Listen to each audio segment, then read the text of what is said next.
I want to encourage us, this is not part of my time. I want to encourage us, regardless of how heated our feelings are, and our thoughts are, and our investments are, to stay in that modality, because that's what will keep us talking and arguing. And I'm going to argue too. That's what will keep us talking and arguing about online education, and not just cheering and throwing things, denouncing and picketing. There's a place for all of that. But here we are in a classroom, and cherish it while we've got one.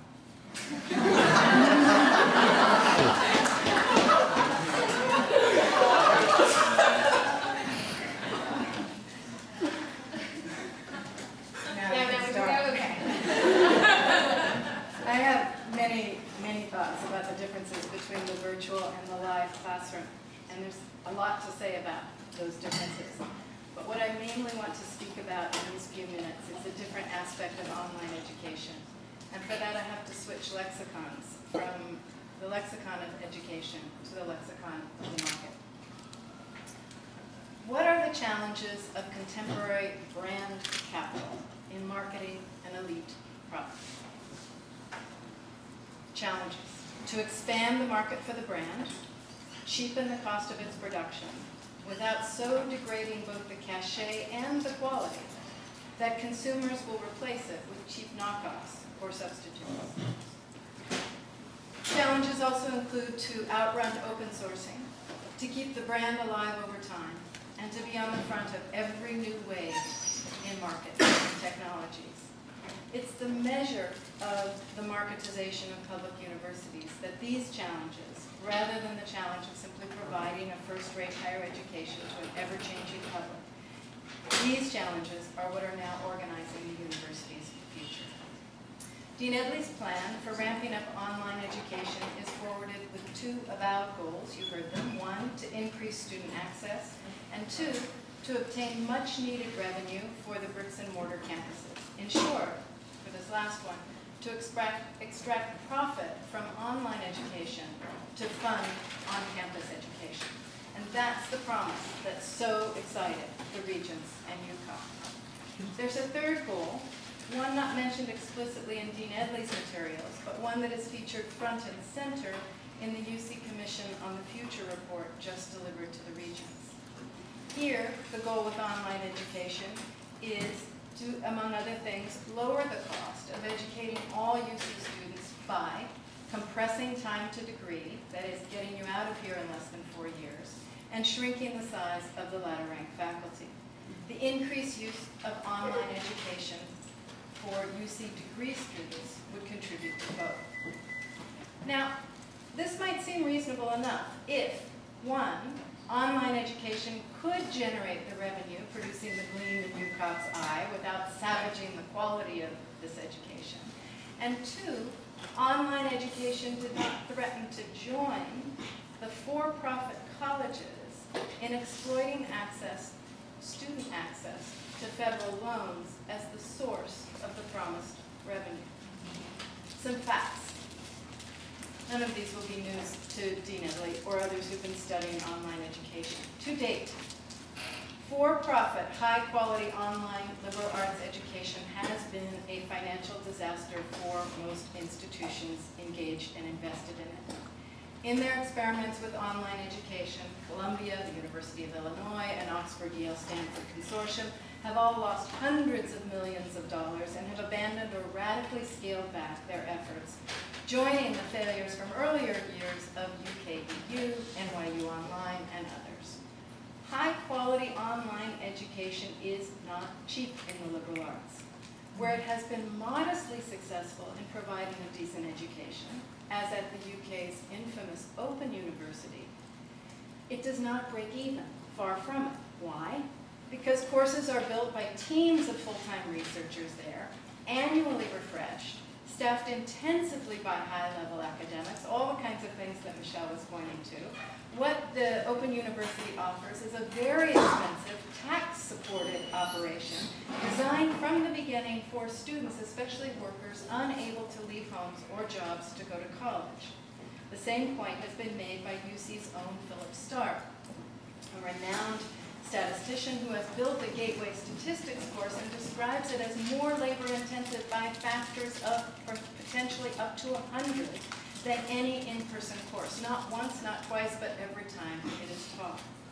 Conversely, for students taking online courses, there is little incentive to pay tuition levels at the UC, Columbia, or NYU level when operations like Straighter Line offer as many courses as a student can take for a mere $99 a month, less than your Comcast bill, when growing competition has dropped the average price of public university instruction online to $500 a course. That's the State University of Colorado.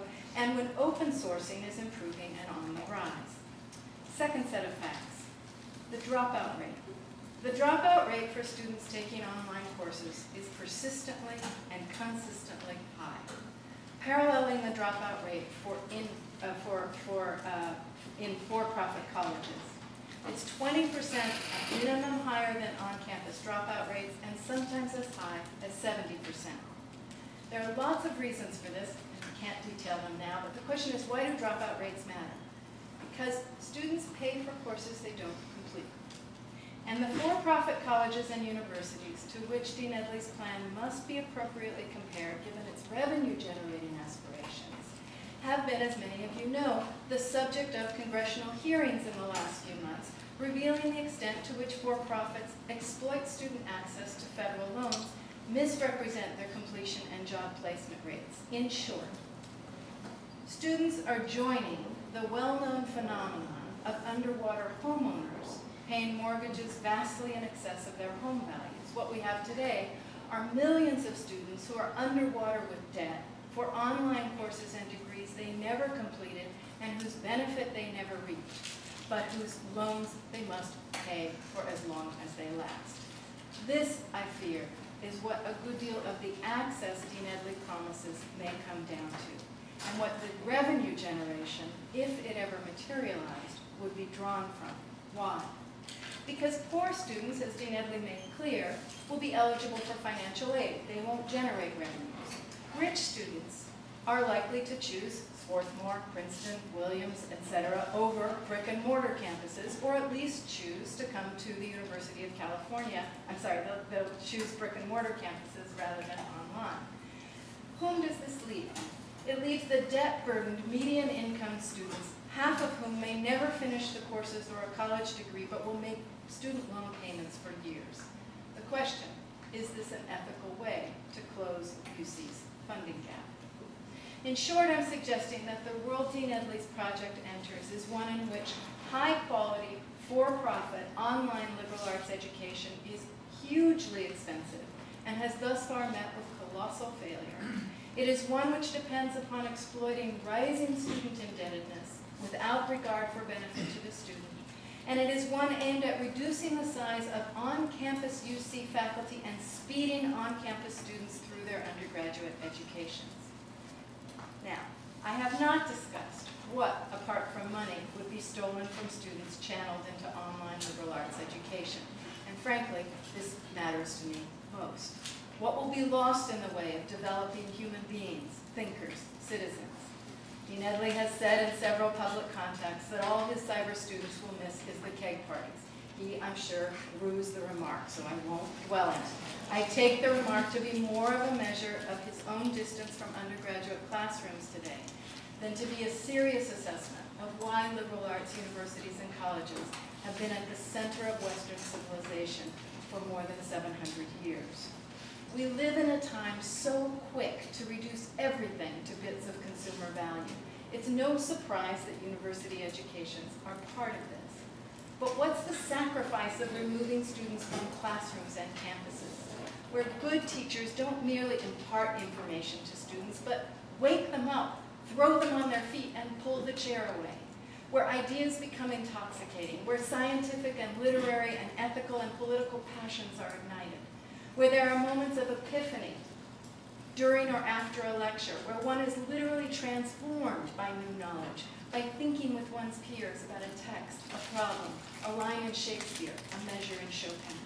As is well known, no matter how high-touch online education is it inherently isolates and insulates students. It deprives instruction of personality, mood, and spontaneity. Countless studies reveal that online education necessarily dumbs down curriculums, slows down curriculums, and reduces the critical, reflective, and reflexive moments of education. It necessarily converts education to what Dean Edley refers to as content retention, rather than what liberal arts education has long promised, the cultivation of thoughtful, worldly, perspicacious, articulate, civic-minded human beings.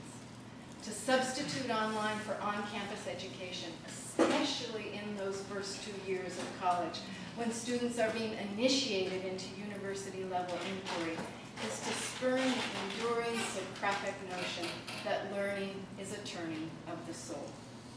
Let me conclude with notes on 2 institutions that have resolutely rejected online courses. First, law schools. While online law schools exist, none are accredited by the American Bar Association, and 49 states refuse to permit students graduating from them to sit for the bar. California, God bless her ever-cheapening soul, is the one exception. Deduce from this what you will. It is especially noteworthy given how much of a legal education is technical and rote, yet presumably learning to think like a lawyer is something that keepers of the profession believe requires the in-class experience of challenging dialogues between faculty and students.